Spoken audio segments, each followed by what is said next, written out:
Bonjour à vous tous, ici Marina Orsini et bienvenue dans la nouvelle saison des Histoires qui résonnent. Vous le savez maintenant, depuis 4 ans, j'ai la chance et le privilège de vous faire découvrir des récits uniques et très touchants. Cette saison, nous partons à travers le Québec à la rencontre de personnes extrêmement inspirantes. Vous verrez de la jeune Emma qui s'occupe de sa sœur autiste à Ève Côté, l'humoriste, oui, dont la vie a basculé suite à l'accident de son frère, en passant par Alex Perron qui accompagne sa maman vieillissante. Chaque histoire est un témoignage de force et d'amour. Ces rencontres parlent de générosité et de résilience. Et elles nous rappellent aussi l'importance cruciale des organismes de soutien. On en a tant besoin. Vous allez être émus, inspirés, je l'espère, puis je pense que vous allez même vous reconnaître. Sachez qu'au cœur de chaque histoire de proche aidance se cache un voyage profondément humain, fait de défis au quotidien et de moments de grâce aussi. Bonne saison.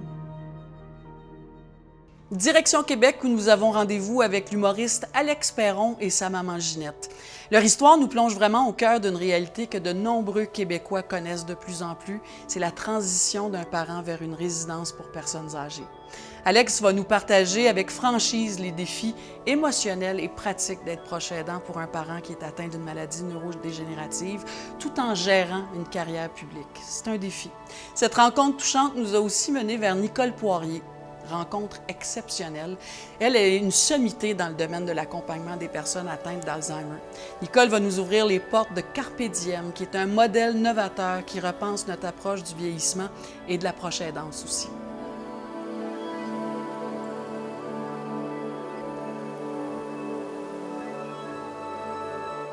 Alex, je suis tellement contente que tu aies accepté notre invitation. Bien, merci de l'invitation. Vraiment, je suis contente d'être là aussi. C'est vraiment important parce que tu sais, cette situation-là de vie, tu sais, je pensais à ça en m'en venant ici. On est à Québec, on est dans le coin de Beauport. Toi, tu as grandi à Beauport. Ta mère habite maintenant, donc, Beauport. Puis, tu sais, on arrive à des âges. Moi, j'ai perdu déjà ma maman, ça va faire 11 ans, là. Ça a fait 11 ans, en fait, mais... Tu sais, dans la cinquantaine, là, c'est nos parents, on arrive à une autre étape, un autre stade de vie avec nos parents. Toi, tu es enfant unique. Oui, exactement. Ta mère qui t'a élevé pas mal seule, ton père n'a jamais vraiment été présent. Mère monoparentale. Il y a 3 ans, j'avais commencé à avoir des signes. Là, ma mère a une maladie du glaucome très, très, très, très rare. Oui, il manque un œil. Exactement. Un œil qui est plus... C'est ça. Ça, c'est prothèse, arrivé ouais. Exactement, dans les années 90. Mais naturellement, l'œil qui lui reste a continué à dépérir aussi. Je te dirais qu'en ce moment, ça équivaut peut-être à ce qui lui reste, c'est 15 %. Donc, c'est un peu comme si tu fermes un œil puis tu fermes l'autre. Fait que bref, en plus. Fait qu'il y avait déjà cette situation-là. C'est que je surveillais. Naturellement, j'avais pas envie d'y enlever l'autonomie. Puis maman, c'est quelqu'un qui voulait rester autonome, qui avait le syndrome de la canne blanche puis qui n'avait pas envie de l'utiliser. Fait que ça donne le topo.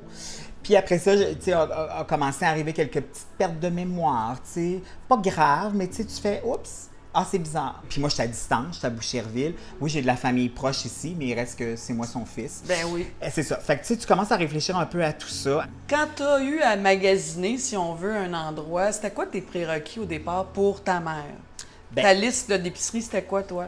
C'était vraiment infirmière présente pour la médication, tout ça. Pour moi, ça, c'était important. Parce que ma mère en prend beaucoup. Puis là, je voulais pas qu'elle se trompe parce qu'elle en prend le matin, puis le midi, le soir. Fait que tout ça, je voulais que ça reste dans l'équation aussi. Naturellement, comme sa vision baisse, tout ce qui était frigo, ça va, là, mais poêles, tout ça, cuisiner, ça, j'avais plus. Pas avoir ça. Ça me faisait peur, tu sais, puis peur pour elle, puis peur aussi pour l'entourage, l'endroit aussi, tu sais. Tu veux pas que personne soit blessé parce que ta mère a oublié de fermer son four à un moment donné, tu sais. Fait que ça, c'était mes priorités aussi. Après ça, ça variait. Mais là, quand j'ai vu que je pouvais avoir aussi, tu sais, ici, les repas sont inclus, bien sûr, les collations, puis lavage, tout ça. Ça aussi, ça enlève une pression énorme à ma mère. Oui. Mais à moi aussi, j'étais comme, moi, tout ça, c'est réglé. Toi, tu es de Québec, donc on est à Beauport. Tu as quand même beaucoup de familles ici. Là. Oui, je suis chanceux. Vos familles sont proches. Là. Oui, oui, je suis chanceux. Ta mère, elle a des frères et sœurs qui viennent faire un tour, même du côté de mon père aussi. C'est ça. J'ai des tantes qui viennent faire leur tour. Ils sont restés proches de ta mère. Oui, exactement, qui viennent faire leur petite visite, apportent des bonbons puis des trucs comme ça. Mais tu sais, pour moi, puis tu sais, je comprends le concept du proche aidant. Là. Je sais que c'est ça que je fais. Oui. Ah, puis je pourrais en faire plus. Oui, parle-moi donc de ça. Mais pour proche moi, aidant, ce mot-là, j'ai de la misère à dire ça. Oui. suis pas capable, en fait. Parce que c'est ta mère. C'est ça. C'est un fils qui aide sa mère. Il y a des gens qui n'acceptent pas ce titre-là. Vous êtes une proche aidante, vous êtes un proche aidant. Ben non, c'est mon fils, ben non, c'est ma femme. Oui, mais vous n'avez pas toutes les compétences, puis on n'a pas toutes les capacités non plus, parce qu'on est émotivement liés à ces gens-là qui souffrent, et ça nous fait souffrir de les voir souffrir. Fait qu'il faut aller chercher de l'aide. Oui, il faut aller... Bien, moi, je les comprends aussi, les proches de dire « je suis pas une proche aidante ». On n'a pas envie que notre statut change. Moi, je pense qu'il faut qu'on reconnaisse qu'elles ne veuillent pas se reconnaître comme proches. Accepter ça. Oui, il faut qu'on l'accepte ça, puis qu'on donne... Ils ont quand même besoin d'aide. Oui, c'est ça. Comment on remplace ça? Comment on apprivoise ça, en fait? Quelqu'un qui dit « moi, je veux pas changer de statut, puis ma femme ne veut pas que je devienne son proche aidant. » OK. Sauf que là, vous avez quand même besoin d'aide. Répit, ne serait-ce que de répit, c'est de l'aide, ça. Que vous n'acceptiez pas le statut de proche aidant, moi, ça ne me dérange pas. Mais je sais que vous allez avoir besoin d'aide, puis que c'est déjà commencé. Ça fait qu'on va regarder qu'est-ce qui vous fait du bien, au lieu de quelle aide vous avez besoin. Qui t'aide, toi? Est-ce que tu consultes? Est-ce que tu as consulté les premières années, les premiers mois? Ça fait comme 3 ans que tu arrêtes ici. Qui t'aide, toi, Alex? Personne. Mais pas parce que personne m'a fermé la porte, là, parce que moi, je ne l'ai pas cherché. Mais comment tu fais? Comment tu as fait pour moi, ça? à la base, je suis quelqu'un qui se gère bien tout seul. Oui, ça m'arrive d'en parler, puis oui, j'en parle. Puis j'ai une amie en ce moment qui le vit, fait que, on a beaucoup communiqué là-dessus. Mais en tout cas, pour le moment, ça me va. Ce que j'ai à décanter, je l'ai décanté, puis le reste, je le décante par moi-même. J'ai des amis, Lorraine Brissette et Michel Arcan, ont écrit là-dessus. Ce qu'elle dit, c'est quand on s'épuise, c'est pas parce qu'on a trop donné, c'est parce qu'on a donné plus que ce qu'on a reçu. Et puis, si on reçoit, on va être capable de donner encore plus, un peu comme un compte de banque. Tu peux faire des gros chèques, mais si tu fais des gros dépôts, tu ne tomberas pas en faillite. Puis culpabiliser énormément sur plein d'enfants. Moi, je suis à distance. C'est sûr que s'il arrive un pépin, je ne suis pas là en dedans de 10 minutes. Je voudrais bien, là, mais je ne peux pas encore me téléporter. Mais ta famille... Oui, mais on a tout... Tu sais, mon oncle Jocelyn est là dans le système. Tu sais, on s'est fait un système pour que... Parle-moi-en de ce système-là. Bien, c'est ça. Tu sais, mon oncle Jocelyn est aussi... Tu sais, il a sa clé magnétique pour rentrer ici. Je dirais que c'est celui... Qui est le plus proche, là, physiquement. Physiquement, mais qui vient le plus souvent aussi, qui s'occupe du day-to-day quand moi je suis pas là. Celui qui est allé acheter un soutien-gorge à ta mère? Elle, c'est son frère? C'est son OK, quand même, c'est son frère. C'est pas le beau-frère, là? Non, j'avais dit à mon oncle Jocelyn, j'ai dit, hey, écoute, attends, quand je vais descendre, je vais y aller moi-même. Puis mon oncle a dit, non, j'ai le temps, ça me dérange pas. C'est quoi, là, le numéro qu'il y a là-dessus? Même pas. Il est parti pas de numéro. Lui, il est arrivé là, il a acheté des trucs qu'il faisait pas du tout.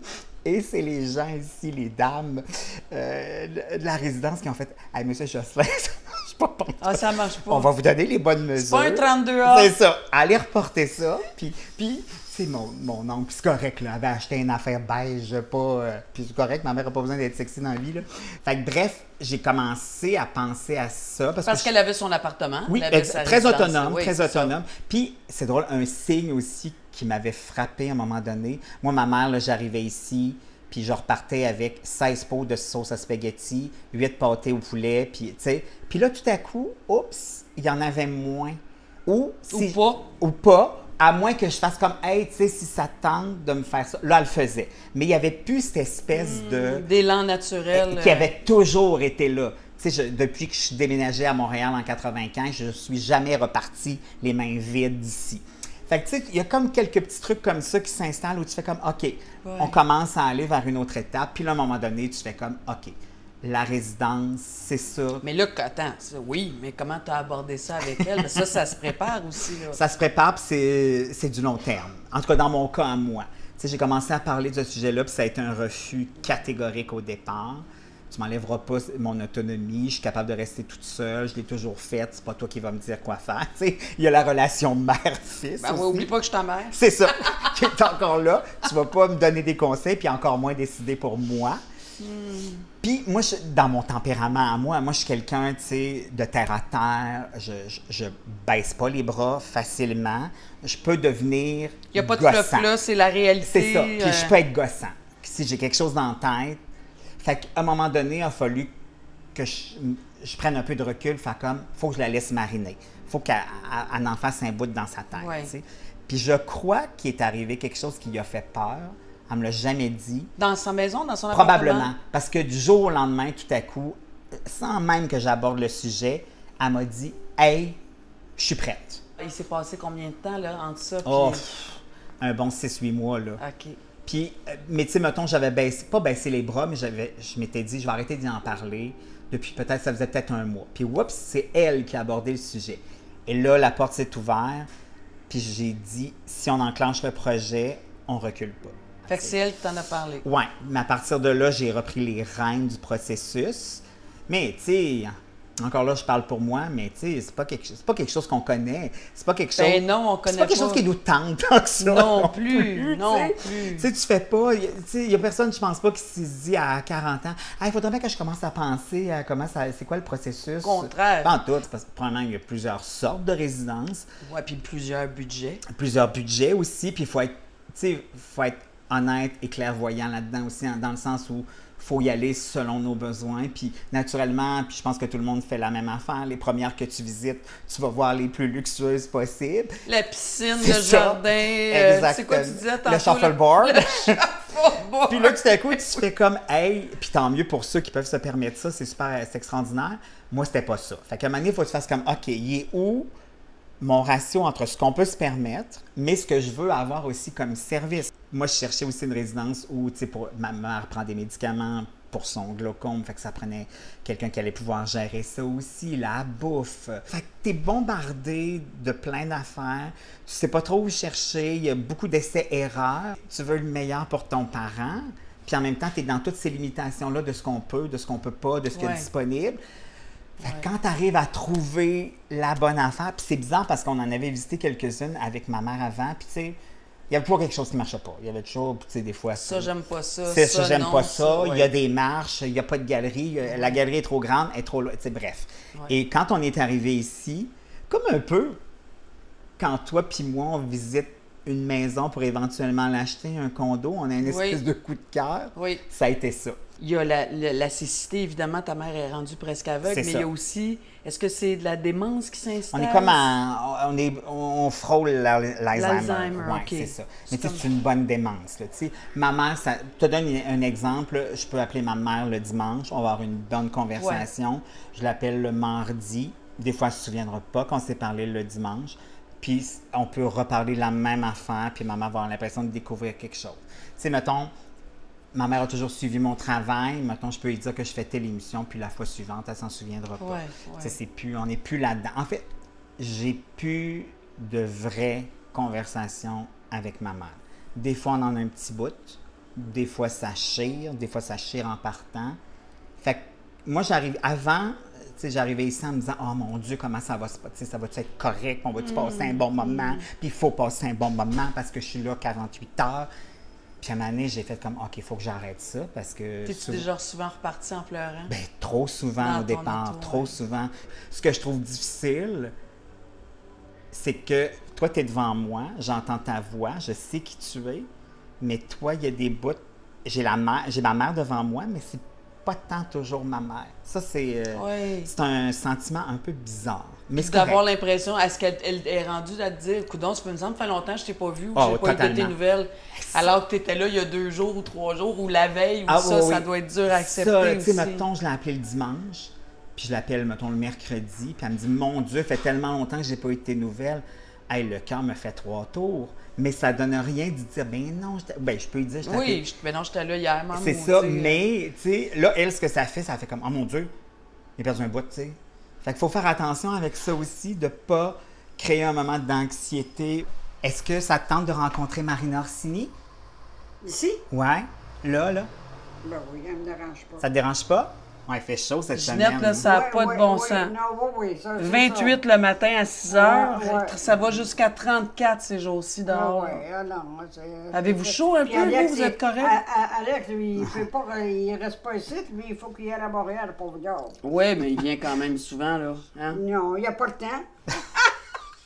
Ben, moi, je pense qu'il vient souvent. Non. Là, ça faisait longtemps que je ne l'avais pas vu. Ben là, c'est pas des menteries que je fais, là. Non. Tu es toujours en train d'un peu dealer avec ton sentiment, le sien, puis de trouver l'espèce de moment où tout le monde va être un peu heureux. Tu sais, moi, ça m'arrive là, de répéter 12 fois la même conversation, puis la manière, tu fais comme, OK, là, mais je le réponds avec la même... C'est ce qu'ils disent, il ne faut jamais les confronter ou obstiner pour dire, ben non, c'était ça, parce que c'est ça qui crée un débalancement, une anxiété. Ça les fige totalement. Je la vois, ma mère, là. Elle voit qu'elle est dans le champ, puis elle fige. Déjà ça, t'imagines ce qui se passe dans le cerveau. Fait que je recommence la même histoire avec le même enthousiasme. La personne, elle se dit, mais j'en ai manqué un bout, là, Ben oui. Et puis tu te sens dévalorisée aussi. Mais moi, je veux dire que les familles, là, pour l'avoir vécu aussi en étant la fille, en n'étant pas la professionnelle. De votre maman, là, oui. De ma mère, oui. J'ai envie de dire, faut se pardonner, là. On n'est pas des professionnels, nous autres, là. Moi, quand je suis devenue aidante là, de ma mère, j'ai dit à l'équipe, oubliez la directrice, là. Moi, j'ai une relation avec ma mère, puis c'est ma relation. Puis des fois, je le sais que je manque le mot qu'il ne faudrait pas que je dise, je le dis. Ou « Ah, je te l'ai dit », ou « Ah, c'est pas vrai ». Ça m'est arrivé de le dire. Parce que tu es émotivement branchés l'une sur l'autre. Fait que c'est plus la directrice là, qui est là, c'est la fille, c'est l'enfant, c'est... Puis il ne faut pas que les familles voient aller des intervenants puis se disent « Moi, je voudrais faire tout pareil ». Ça se peut pas. J'ai vécu l'émotion puis l'énergie que ça me prenait 10 minutes avec ma mère, qui était quand même pas très difficile à accompagner, mais moi, ce que ça me faisait vivre, versus toute une journée avec 15 personnes, j'avais plus d'énergie. Alors, ça, c'est une première chose, je dirais aux familles, essayez pas de... Pardonnez-vous, puis dites-vous que c'est normal de devenir impatient. Après, bien, comment on peut faire pour prévenir ces impatiences-là? Moi, j'avais développé la spontanée, je demandais aux gens de m'aider. Voulez-vous m'aider à cuisiner? Voulez-vous m'aider à faire la vaisselle? Puis les gens étaient contents, même s'ils étaient en perte d'autonomie, essuyer de la vaisselle puis brasser de la soupe, c'est pas... Ils sont encore capables. Puis la personne, elle me répondait pas. J'en avais déduit qu'elle comprenait pas ou qu'elle était incapable de le faire. Alors, je lui proposais plus, puis à un moment donné, elle a pris un linge, puis elle s'est mise à essuyer, parce que j'essuyais moi-même. Puis elle a pris un coup, j'offre un couteau, elle coupe, elle brosse la vaisselle. Par imitation, vous en avez déduit que si je fais quelque chose, ils sont capables de le faire encore. C'est ça. Ils n'ont pas l'instinct de le faire. Hein? Ils perdent l'élan de faire quelque chose qui est en partie appris et naturel, mais vous avez compris ça, vous? Bien, c'est elle qui me l'a appris aussi, hein, d'une certaine façon, parce qu'elle l'a fait le geste. Puis après, je me suis dit, ah, c'est pas parce qu'elle était plus capable, c'est qu'elle ne comprenait pas. Alors là, puis aujourd'hui, la science, en neurosciences, on parle des neurones miroirs. Les neurones miroirs, c'est des neurones qui s'activent à la vue de quelqu'un qui sourit, bien, ça te fait sourire. Alors, les intervenants, ils ont l'air d'avoir une mission, mais une de leurs missions, c'est de sourire, puis c'est de ne pas avoir l'air pressé, même s'ils sont très occupés, puis c'est de rester zen pour que la personne sente ce confort-là, qu'elle ne sente pas qu'on est super pressé. Si tu avais à parler des deuils que tu as fait ou que tu fais encore à tous les jours, c'est que ça serait quoi? Bien, le plus grand deuil, c'est naturellement de communiquer avec elle sans vraiment communiquer. Ça, c'est hyper difficile parce que j'aurais envie d'avoir des conversations avec ma mère, de parler d'affaires qui m'arrivent. Je peux le faire, mais 5 minutes après, 10 minutes après, le lendemain, c'est reparti. En même temps, des fois, je me dis « Hey, j'ai dit! » Non, puis c'est de la conversation. Sur le coup, elle est contente, oui, effectivement. Mais, tu sais, cette espèce de rétention-là de souvenirs, c'est plus là. Expliquez-nous, c'est quoi le deuil blanc? La façon dont je le vois, c'est que la personne reste physiquement capable de faire ses choses au quotidien, mais qu'il y a des oublis. La maladie avance, mais la personne reste quand même assez en forme. Et puis, on est proche aidant et on constate des difficultés que parfois on ne partage pas avec l'entourage. Ouais. On reste seul. Il y a beaucoup de solitude à travers ce qu'on appelle le deuil blanc. Ma mère est une fan de hockey. Tu sais, quand je disais qu'il y a des choses qui restent, ma mère continue d'écouter son Canadien. Puis même des fois, juste pour voir, tu sais, moi, naturellement, à grande surprise, je ne suis pas ça. Mais mettons, je l'appelle le dimanche, puis qu'il y a une game le samedi soir, je vais voir le pointage. Puis là, le dimanche, j'étais comme « Hey, t'as-tu écouté ton hockey? » Puis là, maman dit « Oui, tout ça. » Souvent, là, maintenant, elle l'écoute à la radio, parce que la télé, c'est plus difficile à regarder. Puis là, oups, là, j'ai dit le pointage. Puis là, tu vois que là, elle embarque, là, tu sais, elle s'en souvient. On spin un petit bout là-dessus, et ça crée un moment comme ça, tu sais. C'est parfait. Fait que mais je dirais que la quotidienneté, ma mère la rassure beaucoup. Puis aussi... Oui, c'est stable. Il y a comment on dit, il y a un horaire. Exactement. Là, ça, et l'espace aussi. Oui. Tu sais, ma mère, vu que sa vue est très basse, elle, dans sa chambre, elle connaît ses repères. Elle connaît ses repères quand ils vont à la salle à manger. Elle connaît... Tu sais, c'est partout. Si je la sors d'ici, si je l'amène chez nous, mettons, un week-end, là, ça va être difficile. C'est anxiogène pour elle. Totalement pour Ben elle. Oui. Sauf aussi que tu le comprennes. Parce que des fois, je suis comme, hey, tu sais, ça pourrait. Mais c'est pas le fun. C'est pas le fun pour elle. Puis ni pour toi, évidemment. Et ni pour moi. L'idée est le fun. L'idée est le fun, mais pas la ça. réalité. Puis, tu sais, on idéalise des fois. En tout cas, moi, des fois, ces moments-là, en faisant comme, mon Dieu, je vais l'amener au chalet dans Charlevoix, elle va être contente. Ben non, elle n'est pas contente parce qu'elle a plus ses repères. Est-ce que tu vois le futur? Est-ce que tu penses à ça ou faut pas que tu penses à ça? Ou... Non, j'y pense. J'y pense. Pas souvent. C'est pas mon meilleur moment. Mais, tu sais, moi, je veux dire, tu sais, il y a des fois dans ta vie où tu fais comme, OK, là, à un moment donné, ça va aller mieux. Moi, non. Non. Ça n'arrivera pas, ça. On reprendra pas un bout d'extase ou de moment de... Ça ira pas en s'améliorant. C'est ça, exactement. Fait que ça. Des fois, j'étais comme, je veux pas que ma mère parte. En même temps, j'ai pas envie que ça s'étire éternellement pour elle. Moi, je me souviens le jour où ma mère est décédée, on était tous là avec elle, mais je me souviens, puis c'est la veille, tu sais, qu'on avait eu vraiment une grande discussion, elle et moi, tu sais, puis je me souviens que j'avais dit, c'est plus toi, maman, tu sais, parce qu'elle m'avait demandé, là, pour la première fois en 5 ans, est-ce que je suis en train de mourir? Ah. Puis j'avais toujours promis que je dirais la vérité, tu sais, mais j'ai dit, je pense que oui. C'est plus toi, là, tu sais, regarde-toi, puis quand le jour où elle est décédée, c'est vraiment quelque chose qu'on a fait ensemble. Moi, j'ai vraiment accompagné ma mère dans sa mort. C'était vraiment de dire, faut que tu t'en ailles maintenant. Là. Ouais. Tu sais, faut que tu t'en ailles. Ouais, ouais. Fait qu'à la lumière de ce que tu me dis, on dirait que t'as ça, toi, qui... Tout à fait. Je suis exactement là. Puis aussi, encore là, puis tu sais, c'est la tête qui se mélange avec le cœur, mais tu sais, elle est où la frontière entre moi qui veux absolument qu'elle soit là, puis elle que ça y tente plus de temps? C'est, tu sais... C'est bon, ça. Ou est-ce que, tu sais, c'est-tu moi qui retient quelque chose dont je connais très bien la fin? Moi, je vais gérer ce que j'aurais à gérer à ce moment-là, mais j'ai pas envie que ça s'étire de par sa condition. Si ma mère a pété le feu à 82 ans, cool, mais c'est pas ça, c'est pas le cas. Fait que j'ose espérer que ça ne va pas s'étirer. C'est ça, hein? Ouais. Merci d'avoir partagé ça avec plaisir. nous. C'est bien précieux. Tant mieux, merci beaucoup. Merci. Inspirés par l'histoire d'Alex et Ginette, nous avons voulu explorer d'autres approches dans l'accompagnement. Et c'est ainsi que nous avons découvert Carpe Diem, qui est un modèle innovant créé par Nicole Poirier. Bonjour! Bonjour! Nicole Poirier! Oui! Marina, bonjour! Marina, oui! Bien heureuse de vous rencontrer. Merci, ça fait Bonjour, plaisir. merci Bienvenue. À vous, merci à vous. Ça va être une visite sainte. En tout cas, on est bien fiers de vous accueillir à Carpe Diem, puis on passe par l'église. Très plaisir.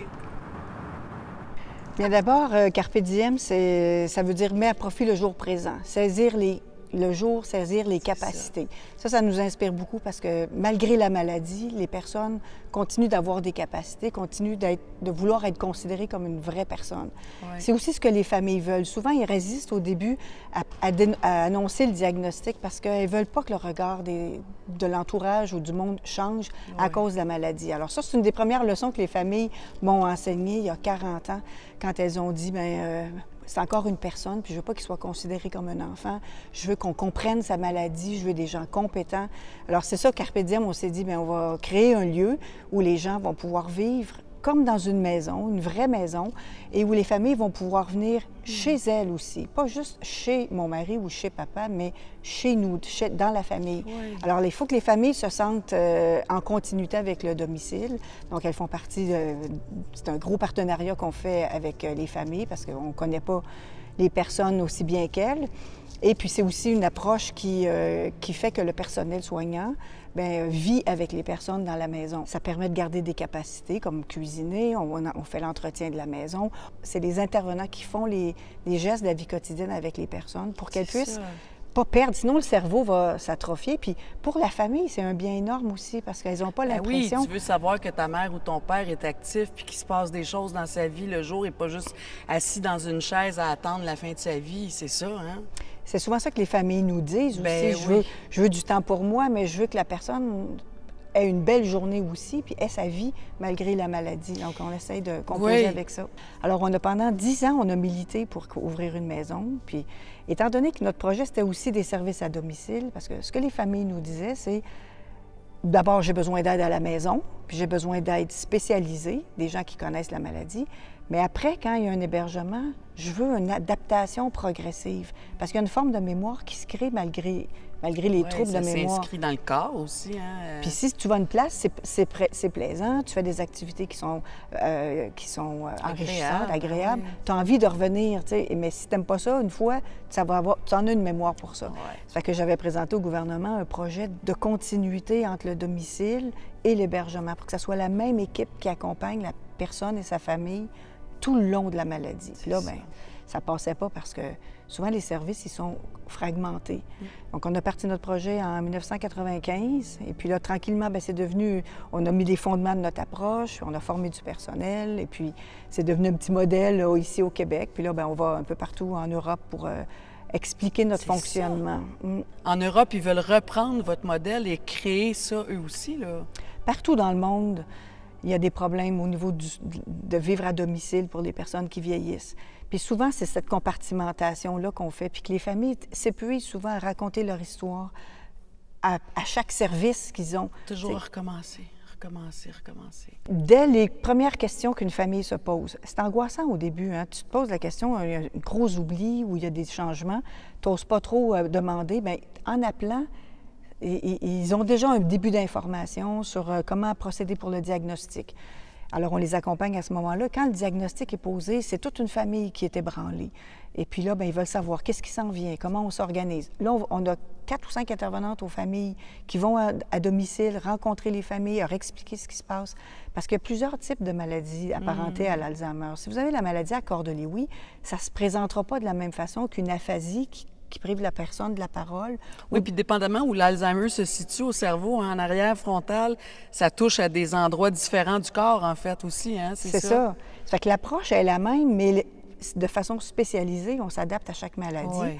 Puis après ça, bien, on dit aux familles, notre fondement, c'est de quoi vous avez besoin. Je ne veux pas vous donner une liste de services. Dites-nous ce dont vous avez besoin. On va essayer de le tricoter pour vous.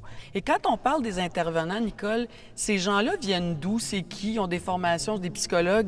C'est quoi leur titre? Bien, en premier, ce qu'on recherche, c'est des traits de personnalité. C'est une personne, tu sais, qu'on cherche. Puis, en deuxième, c'est sûr, on cherche des diplômes. Alors, qu'est-ce qu'on cherche comme personne? C'est quelqu'un qui est capable d'empathie. C'est d'être capable de dire, oui, j'ai des besoins, j'ai des attentes, mais il faut que je prenne la place de l'autre un peu pour ajuster mon attitude. Donc, c'est être capable de comprendre la réalité de l'autre. Après, c'est des gens qui sont souples. Ça prend beaucoup de souplesse. S'adapter aux imprévus. Ben oui. Quand tu as besoin de savoir d'avance, ça va être quoi ton avant-midi, tu vas t'épuiser parce que les imprévus t'épuisent. Ça fait que ça prend des gens qui sont souples, mais qui sont capables d'une vision globale aussi. Ça prend des gens qui sont capables de travailler en équipe. Là, on s'occupe de personnes qui ne parlent plus pour elles-mêmes. Non. Fait que là, c'est dangereux que chacun fasse comme il veut, en fonction de ce qu'il est. Il faut joindre nos compétences, là, c'est ça, en fait. C'est un grand défi, ça. Ça fait qu'il y a plein de capacités humaines comme ça qu'on recherche. Puis après, bien, dans les diplômes, par exemple, les intervenantes auprès des familles, on a un intervenant aussi qui s'occupe presque à 100 % d'accompagner les familles à domicile. J'allais vous poser ça, les familles, là. Comment on gère ça? Comment ça se passe? Bien, c'est l'équipe famille, là. Oui. Bien, ils reçoivent les premiers appels, puis en fonction des besoins, ils sont toujours présents. Des fois, c'est juste une fois par mois au début. Puis après, ça peut devenir en visio, ça peut devenir au téléphone. On va aller visiter la personne à un moment donné. C'est l'intervenant en famille qui y va. Puis tranquillement, là, quand les besoins augmentent, on va choisir quelqu'un dans l'équipe, ici, qui est bien jumelé avec la personne. Correspond. Fait que là, en ce moment, il y a un monsieur qui joue au golf. Mais il a besoin... En fait, on va frapper des balles avec lui. Alors, c'est sûr que on est avec lui, mais c'est sa femme qui en profite. Elle dit, moi, c'est ça que j'aimerais, que vous alliez frapper des balles avec lui. Moi, je suis plus capable. Je veux faire d'autres choses. Alors, elles vont jumeler. Il y en a qui vont faire du gym, il y en a qui tricotent, il y en a qui vont aller au musée. Faire des casse-têtes, prendre des marches. Venir ici, tu sais, ça dépend de chacun. Et plus ça va, plus les besoins augmentent, plus les intervenants peuvent aider à la toilette, peuvent aider au bain, aident à préparer les repas. Une petite phrase qu'on dit jamais, c'est « je m'en viens vous aider ». Ça, les gens n'aiment pas entendre ça. C'est pas dans votre vocabulaire, ça. Non, parce que tout le monde s'est déjà fait répondre « j'ai pas besoin d'aide, je suis capable ». Tu sais, tu dis ça à une mère de famille qui a toujours cuisiné, « je m'en viens vous aider à cuisiner ». Sa réaction pour maintenir sa dignité... J'ai pas besoin d'aide, j'ai fait ça toute ma vie, c'est sûr. Hein? Bien, ça fait plus mal que de devoir se débrouiller tout seul. Tu sais, souvent, on donne un plat à une personne puis on dit « manger ». Mais elle ne sait plus comment utiliser sa cuillère, sa fourchette. Oui. Nous, on va manger devant la personne ou à la même table. Puis des fois, elle est inquiète, elle ne sait pas quel couvert utiliser. Elle fait comme vous. Nous, on mange. Puis là, en mangeant, clac, ça déclic. Puis là, ils vont manger tout seuls. C'est bien plus valorisant que de se faire alimenter. Il y a plein de petites choses qu'on ne fera pas. Par exemple, couper la viande devant tout le monde. On va couper la viande discrètement parce que la personne avec la maladie, elle ne perd pas cette peine-là de ne plus être capable de faire... Elle est capable de réaliser qu'elle ne fait pas ce qu'elle faisait, puis que tout le monde fait, mais qu'elle ne fait plus. Oui. C'est ça, hein? Puis souvent, elles vont arrêter de manger parce que c'est la gêne. Alors, donc, on va faire ça discrètement de côté, puis on va juste lui présenter son assiette. Oui. Puis si on a coupé sa viande, on va couvrir de sauce, pas que ça paraisse que sa viande est coupée, puis que les autres n'aient pas coupé. Ah, c'est tellement bon, là. D'autres trucs. Donnez-nous des trucs. La nuit, on va s'habiller comme pour la nuit. Parce que si la personne se lève la nuit, puis elle veut s'habiller, puis qu'on est habillé en civil, elle va dire, bien, je vais m'habiller moi aussi. Puis si je dis, habillez-vous, restez en pyjama, c'est pas le temps, mais elle va me regarder, puis ça manque de cohérence. C'est qu'on porte des vêtements de nuit, par exemple. Des vêtements de nuit qui font que la personne, elle s'oriente avec les vêtements. On est pareil. On est pareil. Ouais. Je donne pas deux messages. Par exemple, des vêtements. Je ne vous avais pas remarqué, mais tous les intervenants dans la maison portent des vêtements pas rayés. Pas rayés, pas de poids. Unis parce que pour des personnes qui ont des troubles perceptuels, ça agace, ça dérange. Alors, pour écouter, ils vont regarder ailleurs. Puis là, les intervenants ils nous disaient « elle me regarde pas, mais c'est parce que c'est ce que vous portez qui dérange la personne. » Ça déconcentre, là. Oui, puis c'est des troubles perceptuels. Comme en fin de journée, par exemple, on couvre les fenêtres de rideaux. Oui, vous dites ça là, pour différentes raisons. Donc, alors, pourquoi en fin de journée? Parce que lorsque c'est noir à l'extérieur, on se voit dans un reflet dans la fenêtre. Donc, en soirée, quand il fait noir dehors, là, oui. Vous fermez les rideaux. Parce que les gens, ils voient quelqu'un, c'est comme un fantôme, c'est comme quelqu'un qui nous suit. C'est leur réflexion, mais ils ne savent plus ça que c'est ça. Ils n'arrivent plus à décoder. Okay. Ils se calment juste en fermant les rideaux et ça fait moins peur. Puis vous dites que le moins possible de miroirs. Oui, il faut qu'il reste des miroirs pour que la personne elle continue de se reconnaître, mais il y a des personnes que le cerveau, cette zone du cerveau, ne reconnaît plus les traits du visage. Ça fait que quand elle se voit, elle ne se reconnaît pas. Elle voit une autre personne. Ça fait peur. Dans les salles de bain, on a mis des volets devant les miroirs. Puis alors, si on sait que cette personne a peur du miroir, on va fermer le volet. Mais l'autre, elle a besoin du miroir pour se raser, bien, on va ouvrir les volets parce que monsieur, lui, il est capable de se raser tout seul. Ça fait qu'on ne prive pas les gens de tout, mais on essaye d'adapter. D'atténuer. Et là, maintenant, donc, vous avez bien, cette église-là, vous avez un agrandissement qui est en chantier, qui est presque fini. Donc, ça va donner combien de places ou de lits pour combien de personnes? Pour 24 personnes qui vont venir vivre de façon permanente. C'est une grande maison, mais qui est séparée en 3 lieux différents. Après, bien, ce qui est prévu, c'est grand, là, c'est une grande maison parce qu'il va y avoir beaucoup d'accueil de jour et de soir, là, pour des gens qui vivent à domicile. Ça, c'est notre mission aussi. Puis ensuite, la maison actuelle va devenir un énorme centre de services à domicile pour les familles. Vraiment ici, là, pour qu'ils puissent arriver sans rendez-vous, il y a toujours quelqu'un qui va pouvoir répondre, puis qu'on puisse aussi accompagner son conjoint ou en tout cas la personne si elle vient avec le proche. Fait que le presbytère va être rénové pour ça. Puis, bien, on a acheté l'église récemment. Eh oui, vous avez acheté l'église. C'est incroyable. Puis on vous disait, ben non, tu ne réussiras jamais à faire ça. Vous avez réussi, en fait. Oui, bien, on a beaucoup recherché qu'est-ce qu'on allait faire. Puis on se rend compte au Québec, comme ailleurs, on veut vivre chez soi. Même le gouvernement le dit, vivre chez soi, vieillir chez soi. Puis on s'est dit, il faudrait que l'Église, elle serve d'un lieu de quartier où des personnes qui veulent continuer à vivre chez elles, mais qui ne peuvent plus conduire leur voiture ou qui sont âgées, puissent venir chercher des services ici. Il y a de la boulangerie 4 matins par semaine, et il y a de quoi manger. On a des œufs frais de la ferme. Les gens, ils viennent chercher les œufs, la douzaine d'œufs, puis ils repartent, puis ils mettent leurs 7 $ dans la bouteille. Puis ça s'autogère. Puis juste un petit exemple, il y a une dame de 85 ans, elle est venue chercher des œufs, puis elle venait 3 fois par semaine, en plein hiver.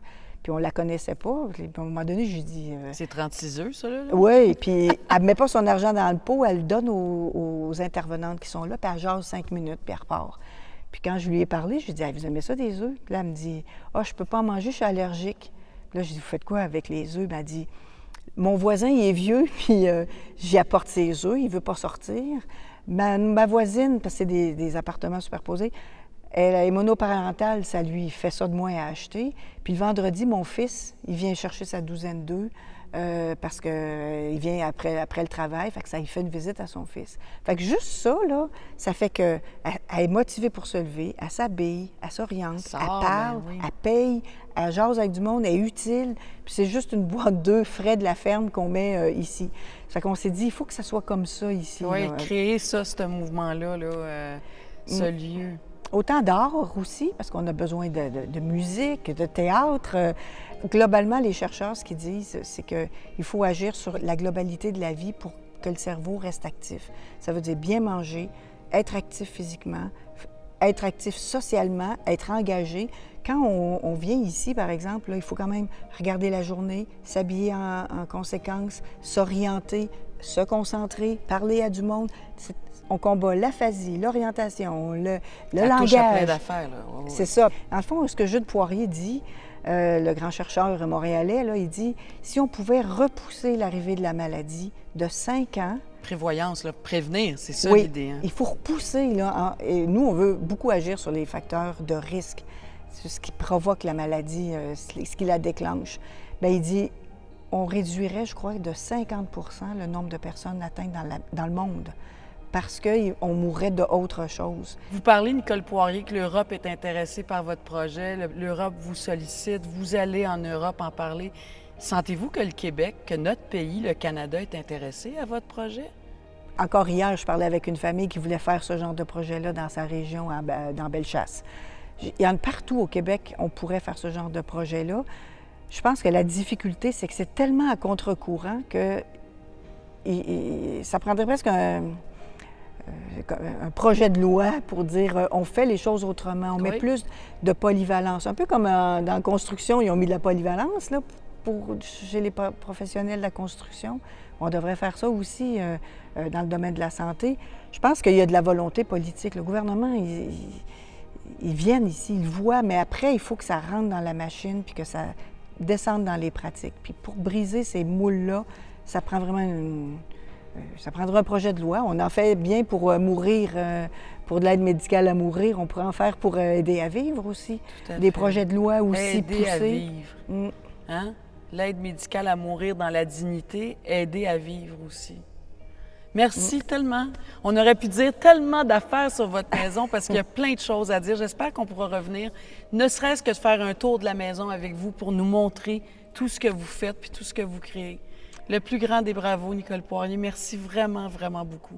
Bien, merci de vous être intéressé, puis on vous invitera à l'inauguration. Bien sûr. C'est bientôt, ça? Bien, dans l'année qui vient, là, on sait pas. Oui, OK. On se donne un rendez-vous.